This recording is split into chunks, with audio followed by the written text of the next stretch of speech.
नमस्कार विद्यार्थी मित्रांनो, मी फुलमाळी सर तुमचं स्पार टेक्निकल अकॅडमीमध्ये स्वागत करतो। तर आजच्या व्हिडिओचा खूप महत्त्वाचा मुद्दा आहे, तो म्हणजे वीज वितरण खाजगीकरण। तर खाजगीकरणासंदर्भातला हा खूप महत्त्वाचा मुद्दा आहे। त्यासाठी माझी विनंती आहे की जे ITIचे विद्यार्थी असतील, जे म्हणजे विद्युत सहाय्यकची तयारी करणारे असतील किंवा JEEची तयारी करणारे असतील, EEची तयारी करणारे असतील, अजून जे MSEB म्हणजे महावितरणचे अधिकारी व कर्मचारी असतील, तर त्यांच्यापर्यंत हा व्हिडिओ जास्तीत जास्त लवकरात लवकर शेअर करा। कारण आजचा आपला मुद्दा जो आहे तर तो आहे वीज वितरण खाजगीकरण संदर्भामध्ये। तर हा अतिशय महत्त्वाचा मुद्दा आहे, त्याच्यामुळं हा व्हिडिओ खूप जास्त स्प्रेड झाला पाहिजे, व्हायरल झाला पाहिजे आणि जास्तीत जास्त त्याला लाईक आणि शेअर करा। तर सगळ्यात पहिले मी सांगू इच्छितो की हा मुद्दा मला महत्त्वाचा का वाटला आहे, कारण इलेक्ट्रिकलचे जे विद्यार्थी आहेत तर त्यांच्यासाठी मेन रिक्रुटमेंट म्हणजे भरती हे महाजनरेशन, महाट्रान्सको अँड महाडिस्कॉममध्ये होत असते आणि इकडे जर खाजगीकरण वगैरे झालं तर सरकारी नोकरीमध्ये बऱ्याच विद्यार्थ्यांना प्रॉब्लेम येऊ शकतो असं माझं मत आहे। तर बघा, आजचा महत्त्वाचा मुद्दा खाजगीकरण बऱ्याच दिवसानं चालू आहे, परंतु आज काय सांगतोय मी थोडं काळजीपूर्वक ऐका। तर ऑगस्ट 2025 मध्ये केंद्राने वीज दुरुस्ती विधेयक सादर केलेलं आहे आणि ते वीज दुरुस्ती विधेयकमध्ये सांगितलेलं आहे की वीज वितरणचं खाजगीकरण करण्यासाठी त्यांनी हे वीज विधेयक सादर केलेले, म्हणजे कायदा तयार केलेला आहे त्यांनी की वीज वितरणचं खाजगीकरण करण्यात यावं। तर हे खरी आहे मित्रांनो, आणि असं कायदा केंद्र सरकारने पारित केलेला आहे। तर बघा, आपल्या राज्यातच नाही तर संपूर्ण भारतभर वीज वितरणाचं खाजगीकरण होणार आहे। त्याच्यामुळं मला वाटलं की हा व्हिडिओ अतिशय महत्त्वाचा आहे, त्याच्यामुळं मी अजूनही सांगेल तुम्हाला की जास्तीत जास्त विद्यार्थ्यांपर्यंत ह्या व्हिडिओला शेअर करा।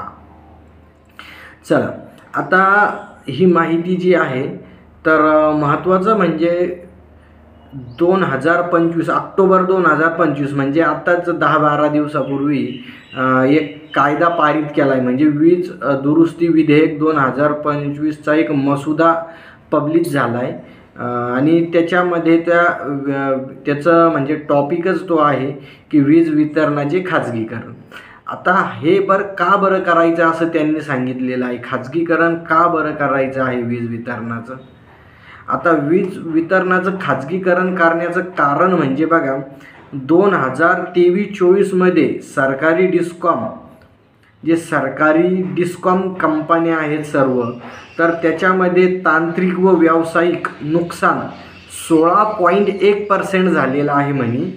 आणि हे नुकसान म्हणजे आपण लॉसेस म्हणू त्याला, डिस्ट्रीब्युशन लॉसेस जे आहे तर 16.1% इतके लॉसेस इथं याच्यामध्ये होत आहे व हे लॉसेस रिकवर करावे, म्हणजे ह्या लॉसेसमुळं काय होतं माहिती आहे का, 6.9 लाख कोटी, किती 6.9 लाख कोटी म्हणजे जवळपास 7 लाख कोटी इतका इथं आपण जर बघितला तर इथं तोटा होत आहे वितरणामध्ये। हा अहवाल कधीचा आहे, 2023-24चा अहवाल आहे आणि त्या अहवालामध्ये सांगितलेलं आहे की जे लॉसेस होत आहे त्या लॉसेसमुळे 7 लाख कोटी इतका तोटा होत आहे। हा तोटा रिकवर करण्यासाठी, हा तोटा होऊ नये म्हणून वीज वितरणाचं खाजगीकरण करायचा विचार म्हणजे ऑलरेडी कायदा त्यांनी पारित केलेला आहे आणि याच्या संदर्भात सगळे जे भारतातल्या डिस्कॉम कंपन्या आहेत तर त्या डिस्कॉम कंपन्याकडून अहवाल मागवण्यात आलेला आहे केंद्राकडून। तर बघा, तुम्हाला का बरं खाजगीकरण करायचं आहे? आता सगळ्यात महत्त्वाचा मुद्दा हाच असेल ना, की खाजगीकरण होणार तर का बरं केंद्रानं ठरवलं की सर्व भारतामध्ये खाजगीकरणच करायचं आहे डिस्कॉम कंपन्यांचं? तर एक महत्त्वाचा पॉईंट त्यांनी मांडलेला आहे इथे. तर त्याच्यात त्यांनी जे विधेयक सादर केले, जो कायदा हे केला आहे, त्या कायद्यामध्येच त्यांनी सांगितलेलं आहे की सरकारी वीज वितरण कंपन्यांचे वाढते नुकसान भरून काढण्यासाठी, म्हणजे आत्ताच मी सांगितलं तुमचे नुकसान किती होतं याच्यात, आणि ते नुकसान भरून काढण्यासाठी वीज वितरणाचे करण्याचा उद्देश केंद्राने वीज दुरुस्ती विधेयकाचा मसुदा जाहीर केला आहे. हे महत्त्वाचं कारण की त्यांनी सांगितलं की हे खाजगीकरण का करतोय की ह्या कंपन्यातला तोटा भरून, नुकसान भरून काढण्यासाठी आम्ही काय करतो इथे की इथं खाजगीकरण करत आहोत वीज वितरणाचं. म्हणजे खाजगीकरण केलं म्हणजे काय केलं की जे आपला पहिल्याने कसं होतं की गावागावात वीज पोचली पाहिजे आणि ही जबाबदारी त्याच डिस्कॉम कंपनीची होती. उदाहरण द्यायचं म्हणजे समजा महाराष्ट्रामध्ये तर महावितरण कंपनीचं काम काय आहे की खेड्यापाड्यात जिथं कुठेही लाईन पोहोचवण्याचं काम, म्हणजे इलेक्ट्रिसिटी वीज पोहोचवण्याचं काम वितरणाचं होतं. परंतु याच्यामुळे काय होईल खाजगीकरणामुळे की भरपूर ज्या कंपन्या आहेत त्यांना नवीन परवाना देण्यात येईल आणि परवाना देण्यामुळे कुणीही डिस्ट्रीब्युशन म्हणजे एकच महावितरणच राहणार नाही, खाजगी कंपन्यासुद्धा त्यांच्या कॉम्पिटिशनमध्ये येईल. तर याचा काय तोटा होईल की फायदा होईल हे तुम्हीच आता जे कॉम्पिटिटिव्हची तयारी करतायत विद्यार्थी वगैरे म्हणा किंवा अधिकारी असेल, महावितरणाचे कर्मचारी असतील, तर त्यांना तुम्हीच त्याच्यावर विचार करू शकता की काय तोटा होऊ शकतो. तर हे एक पहिलं कारण झालं.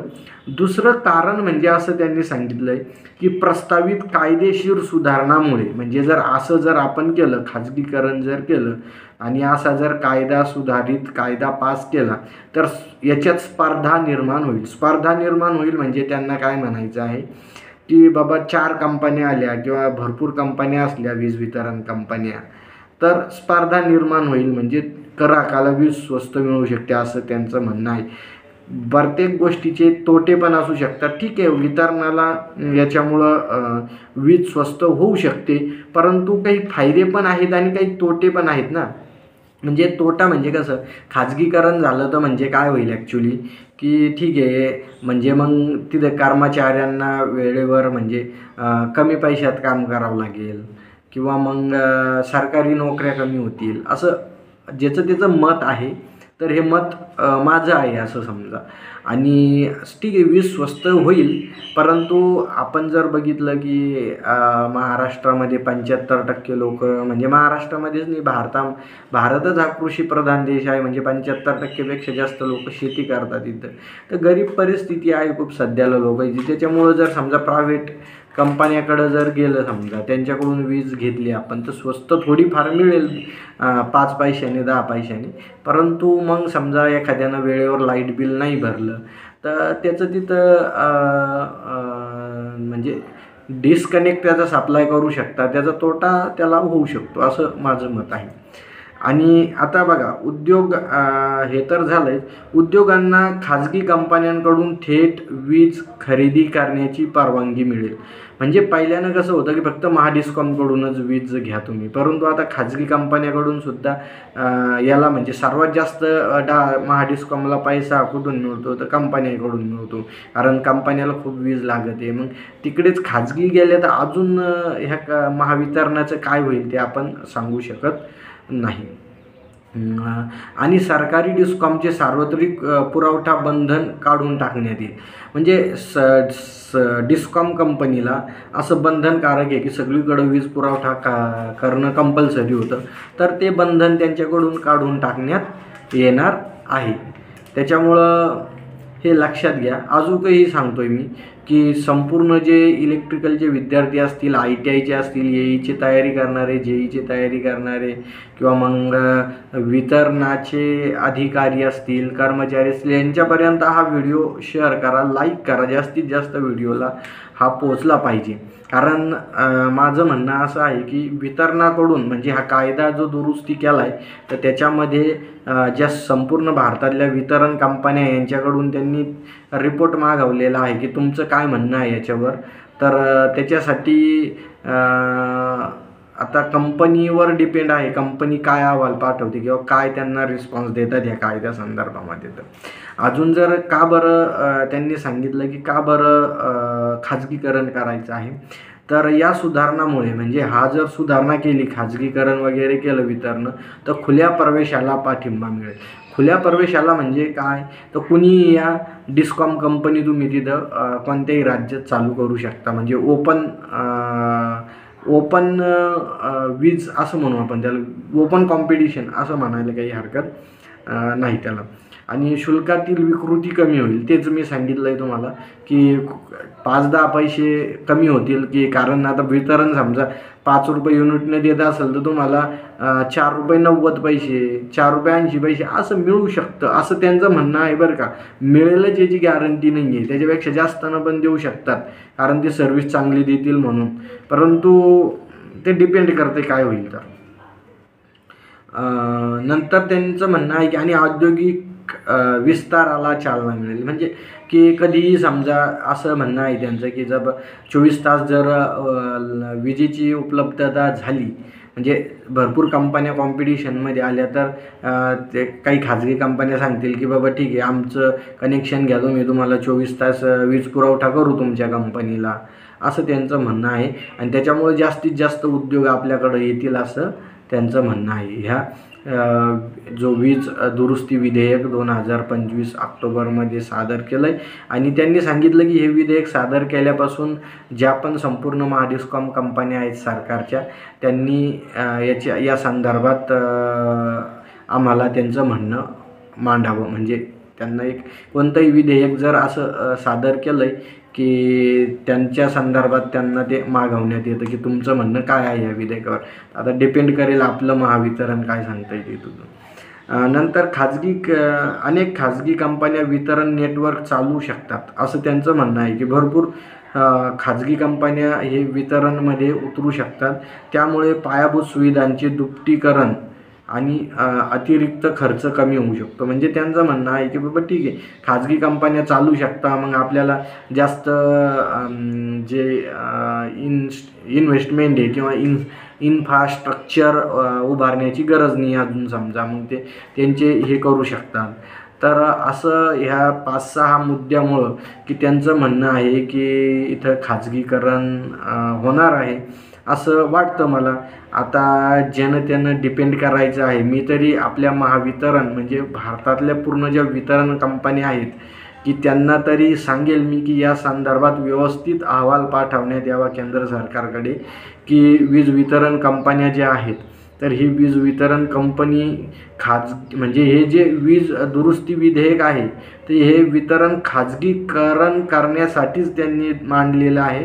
आणि त्यांनी सांगितलं की ठीक आहे, तुम्ही काय करा, ह्या विधेयकामध्ये आम्हाला तुमचा अहवाल पाठवा, तुमचं काय म्हणणं आहे याच्यावरती. तर असं हे विधेयक होतं. तर आता म्हणजे मला एक माहिती द्यायची होती येते तुम्हाला. कारण जर याचा म्हणजे प्रत्येक गोष्टीचे ॲडव्हान्टेज आणि डिसॲडव्हान्टेज असतात. काही याचे फायदे पण असू शकतात आणि काही तोटे पण असू शकतात. त्याच्यामुळं आता तुम्ही विचार करायचा आहे याचा फायदा आहे की याचा तोटा आहे. मी इथं डायरेक्टली सांगू शकत नाही, ते मला माहीत आहे याचे फायदे आहे की तोटे आहेत.